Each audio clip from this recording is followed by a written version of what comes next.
विद्यमान परमाराध्य सांसद गुरु महाराज के चरणों में कोटि नमन। परम पूज्य संत स्वामी जी महाराज के चरणों में कोटि नमन। आचार्य स्वामी चतुरानंद जी महाराज के चरणों में कोटि नमन। और मंच पर हमारे परम पूज्य संत जन, उनके चरणों में भी कोटि नमन। आए हुए सुदूर से अपने इस सत्संग में भाग लिए हुए सभी सत्संगी प्रेमी के भी मैं आभारी हूँ। आप लोगों ने अपने समय निकालकर यहाँ पर कष्ट सहने और कष्ट से आने के लिए आभारी हूँ। मैं जब आ रहा था यहाँ पर मंच पर तो देखा, क्या देखा, शीत जो है ना चू रहा था आकाश से। मुझे बहुत अंदर में दुख हुआ। मेरी माता बहन अपने घर में अपना अनुकूल रह करके भी गुरु के प्रेम में, पूज्य बाबा के प्रेम में पानी की बूंदों को दुख सह करके भी सत्संग का अवलोकन कर रहे हैं आप लोग। इसीलिए आप लोग बहुत पुण्यात्मा हैं। और इसलिए पुण्यात्मा है, यह नौतन नगरी जहाँ संत हो जाते हैं वह देव नगरी हो जाता है। नौतन हम बिहारियों के लिए, हम भक्तों के लिए एक देव नगरी हो गया है। उस देव नगरी के लिए हम लोग को सदा सर्वदा दर्शन मात्र आना चाहिए। आप लोग को सुविधा के लिए मेरा प्रयास तो नहीं कहा जा सकता है, गुरु कृपा मुझ पर हुई। और हमने अन्यास आते थे, दोपहर में आते थे, शाम को काम लगा देते थे। इतनी गुरु कृपा की पात्र मुझे बनाया गुरुदेव ने। एक दिन भी मेरे लिए खाली नहीं, आने के साथ काम जारी हो जाता था। अगला बार भी आया तो 4 लाख के राशि माटी भरवाने में लग गया। उसमें हाथी पानी रहे ना, हाथी बुड़ जाता। इतनी गड्ढा थी वो जगह जहाँ पर अभी ये हम लोग सत्संग का स्थान भी हुए हैं। तो कई महीनों तक, जेठ के महीनों में तपती धूपों में कष्ट सह करके गुरु के आशीर्वाद लेने के लिए मैंने प्रयास किया। और अब की हमारे कितने गुरु भाई आए थे मीटिंग में, यहाँ पर सत्संग हो, उस मीटिंग में मैं भाग नहीं ले सका। मेरे कई गुरु भाइयों ने प्यार से कहा, बाबा आप क्यों नहीं आए। बहुतों ने फोन किया। तो मुझे लगा कि मुझे आवश्यकता है इस जगह के लिए, तब तो इतने लोग बुलाहट कर रहे हैं। तो उस मीटिंग तो नहीं आ सके, लेकिन अन्यास एक दिन मेरे मन में हुआ कि अब चलना चाहिए। तो हमारे रमन बाबू जो है, उन्होंने कहा कि बाबा आप आइए, 1 लाख रुपया देते हैं, आप चले जाइए। तो हम सवेरे में गाड़ी पकड़ा और शाम होते हुए पटना आया। और पटना आने के बाद में हमने क्या किया कि उनको फोन किया और उन्होंने मुझे बुलाया डेरा पर और कहा कि बाबा आराम कीजिए मेरे डेरे पर। तो हमने कहा कि जब काम करना तो आराम नहीं। मैंने उस दिन चल दिए और सुबह होते होते मैं देवरिया पहुंच गया। देवरिया का आता पता मुझे था सोमेश्वर साई जी का, उनसे परिचय नहीं था, जो बाबा का भतीजा है। तो हमने सोचना व्यक्ति से परिचय न हो, कोई अवसर होगा, क्या होगा पता नहीं, जाएंगे वो सोए रहेंगे, जगाना ठीक नहीं है ना। तो हमने 6 बजा दिया, स्टेशन पर योगा किया, मुँह धोया, सब करते करते सब हो गया। उसके बाद वो हमको खोज रहे हैं, हम उनको खोज रहे हैं, सोच रहे फोन करें, तो वो हमको नहीं पहचानते थे, उनको हम नहीं पहचानते थे। तो फोन किए रामो जी को, जो बाबा को बोलते हैं, तो उन्होंने कहा कि नहीं वो तो स्टेशन पर है।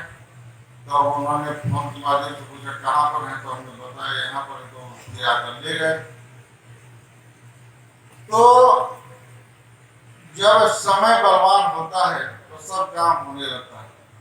यह क्यों जरूरी था नौतन गांव में मंदिर बनाने का, स्तूप बनाने का क्या जरूरत था? कोई जरूरत नहीं था। हम लोग सब जानते हैं कि यह नश्वर जग है, तो इसमें ध्यान करने की आवश्यकता है, ये बनाने की क्या आवश्यकता है? लेकिन साधु महात्मा बड़े उपकारी लोग होते हैं, सबके भला में अपना भला समझते हैं। तो हम लोग इसी प्रयास में लगे हैं कि हमारे जितने सत्संगी हैं सुदूर में, वो कभी कभी उनकी इच्छा हो जाए बाबा के जन्मभूमि में चले ध्यान करने के लिए, दर्शन करने के लिए, उनके रहने के लिए, उनको भोजन करने के लिए, उनकी समुचित व्यवस्था करने के लिए हम लोग, हमारे महासभा के लोगों ने प्रयास में है कि हमारे जो भी सत्संगी कभी आए तो उनको कोई तकलीफ ना हो। आप लोगों के लिए ये बनाया जा रहा है, अपने लिए कुछ नहीं किया जा रहा, आप सभी भक्तों के लिए बनाया जा रहा है। तो आप सभी भक्तों से निवेदन है कि आप लोग 10 का लाठी 1 का बोझा हो जाता है, ये कहावत है। इसलिए आप लोगों ने इस कहावत को सुनकर के उसमें सार्थक करेंगे। हम जानते हैं कि आप लोग एक ईंट का दाम देंगे तो बहुत बन जाएगा, बहुत कुछ हो सकता है। मुझे गौरव है अपने सत्संगियों के ऊपर।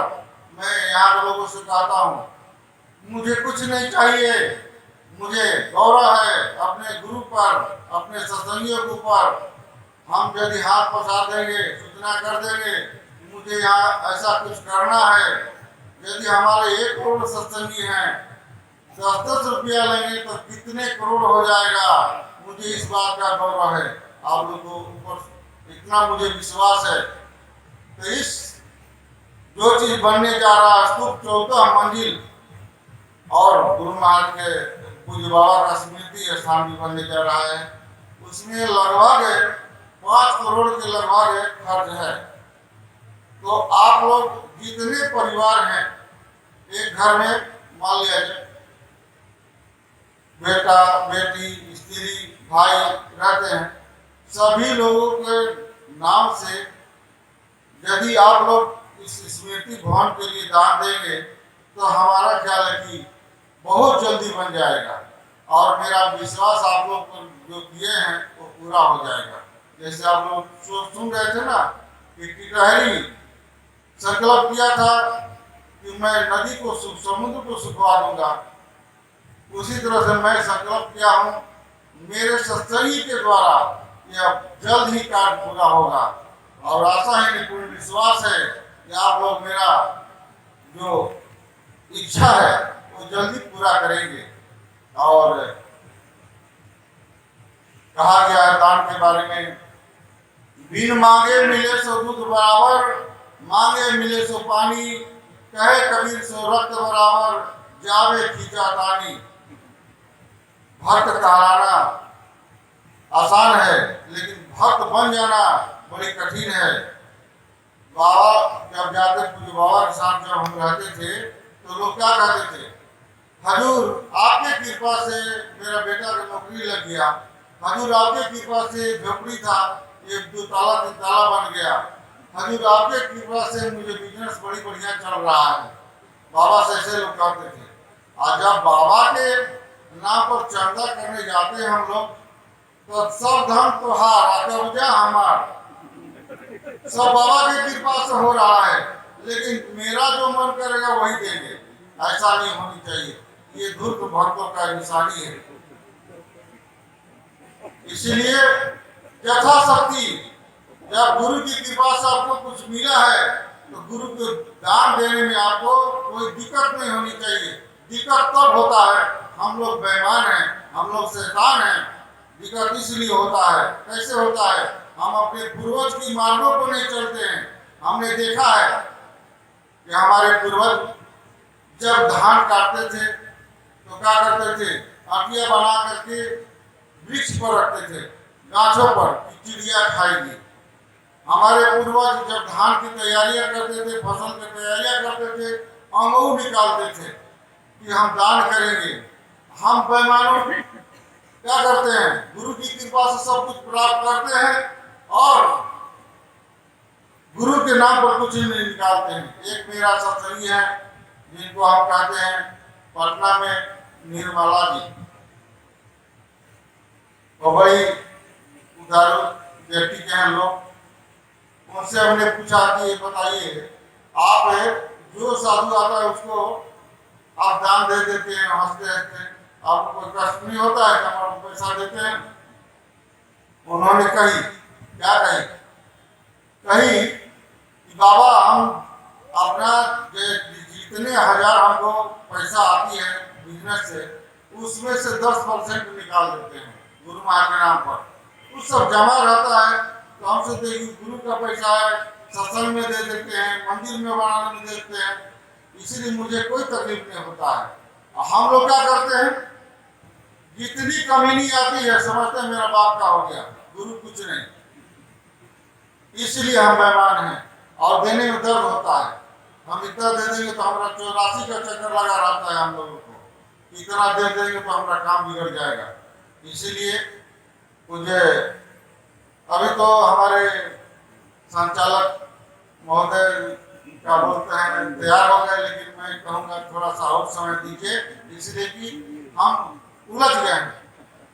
जैसे कांटा कोई कपड़े में फंस जाता है, इधर छोड़ा जाता है, एक तरफ पकड़ लेता है, उसी तरह से मैं क्या कहूँ ना कहूँ कुछ समझ में नहीं आता है। थोड़ा सा समय देते हैं तो क्या करें, फिर फंस जाते हैं। तो अब आप लोग को मैं बहुत कुछ बुरा भला कहा, इसके बुरा नहीं मानना, क्योंकि आपका एक छोटा सा गुरु भाई है और हकीकत बात कहने में बुरा नहीं माननी चाहिए। और मैं अपने गुरु भाई साधु महात्माओं से कहूँगा, यदि हमारे जितने गुरु भाई जुटे हैं, यदि ये लोग संकल्प कर दे इस ऐतिहासिक जगह के लिए, यहाँ पर ऐतिहासिक एक जगह है देवरिया जिला, यहाँ पर बाबा गोरखनाथ हजारों वर्ष पूर्व हुए और उनकी बहुत सुंदर ऐतिहासिक मंदिर है। यहाँ पर भगवान बुद्ध धर्म का अवतार राजा होते हुए भी उन्होंने भीख मांगना का स्वीकार कर लिया और परमात्मा को पाने के लिए भीख मांगा। उन्होंने अंतिम में खुशीनगर एक जगह है देवरिया जिला में, उन्होंने भी ऐतिहासिक जगह यहाँ पर अभी बना हुआ है। उसी तरह से अपने इतिहास में देवराहा प्रसिद्ध महात्मा हुए, उनका भी इस शहर देवरिया शहर में उनका स्थान है। और देवरिया जिला में अपने परम पूज्य संत साहिब स्वामी जी महाराज का अवतरण भूमि हुआ और वहां पर भी हम लोग को ऐतिहासिक चीज बनाना है। मंदिर बनाना रहता तो इतनी कष्ट नहीं होती। ऐतिहासिक 14 मंजिल का चीज बनानी है और इसको एक पर्यटक स्थल बनाना है। इसके लिए हम लोग को अनक प्रयास करना पड़ेगा, तभी हम लोग को अपने गुरु का कीर्ति ध्वज ऊंचा कर सकेंगे। और मैं दूसरा बात यह कहना चाहूँगा कि जिन लोगों को पूज्य बाबा के द्वारा कुछ उपकार हुआ है उनको दिल खोल कर इसमें दान देना चाहिए बिन मांगे। और हमारे कमेटी के लोगों ने, महासभा के लोगों ने ऐसा वादा किया है, यदि 1 लाख रुपया किसी तरह से कोई ला कर देता है चंदा कमेटी जैसे भी, उनकी नाम अंकित किया जाएगा। तो ये सब हमारे महात्माओं से आग्रह है कि हम लोगों ने पूज्य बाबा से बहुत प्यार पाया है और आप लोग यदि इस धरती के लिए ऐतिहासिक बनाना चाहते हैं तो आप लोग भी संकल्प कीजिए कि मैं भी कुछ करूंगा, और नहीं तो हम तो देखते हैं करनी कुछ करनी कथनी कुछ, तो ऐसे में हम लोग भूत बन जाएंगे। इसीलिए कहने के लिए तो बहुत कुछ है। गुरु महाराज के मुख से हमने सुना था, कहता सो करता नहीं, मुंह के बड़ा लबार, आखिर धागा खाएगा साहब के दरबार। सेवा से भी पुण्य मिलता है, ध्यान से भी मोक्ष मिलता है। और हम तो अब अंतिम में आप लोगों को यही कहना चाहूंगा, कहने के लिए तो बहुत सारी बातें हैं, और हम यही कहेंगे कि उठो जागो। तो आप लोग कहेंगे कि जागे नहीं है, तो हम कहेंगे जागे नहीं है। भले जग के खा रहे सो रहे, इस तरह से एक सपना अवस्था है हम सभी को। तो कहते जागना किस तरह से होगा? जागना उसी को कहते हैं जो गुरु कर लेते हैं, उनको गुरु पर अटल विश्वास हो जाता है और गुरु के बताए अनुकूल चलते हैं, उनको दिनचर्या बन जाता है। और जब दिनचर्या बन जाता है तो क्या होता है? वह समय समय पर 3 बजे जगते हैं, ध्यान करते हैं। जैसे खैनी खाने की आदत, शराब पीने की आदत, उसी तरह से हमारा ध्यान करने की आदत, सत्संग करने की आदत बन जाएगी। और नहीं ध्यान करेंगे, नहीं सत्संग करेंगे, तो आपको लगेगा क्या कि हमारा कुछ खोया हुआ है। और जब सत्संग करेंगे तो क्या होगा? आपको मन चित पसंद रहेगा। इसीलिए इसी को नाम है जागना। ये तो किताब की बात नहीं है, ये अनुभव की बातें हैं। तो जागिए मेरे गुरु भाई बहन, आप लोगों पर गुरु महाराज कृपा करें कि आप लोग को सभी सोया हुआ भाग कर जाए। मैं तो यही कहूँगा, और कहने के लिए तो बहुत कुछ है। इसीलिए आग्रह है कि आप लोग इस स्थान के लिए भी सच्चे भक्त होंगे तो आप लोग दिल खोल करके इसको पूरा करने की संकल्प लेकर जाएंगे। बोलिए प्रेम से श्री सद्गुरु महाराज की।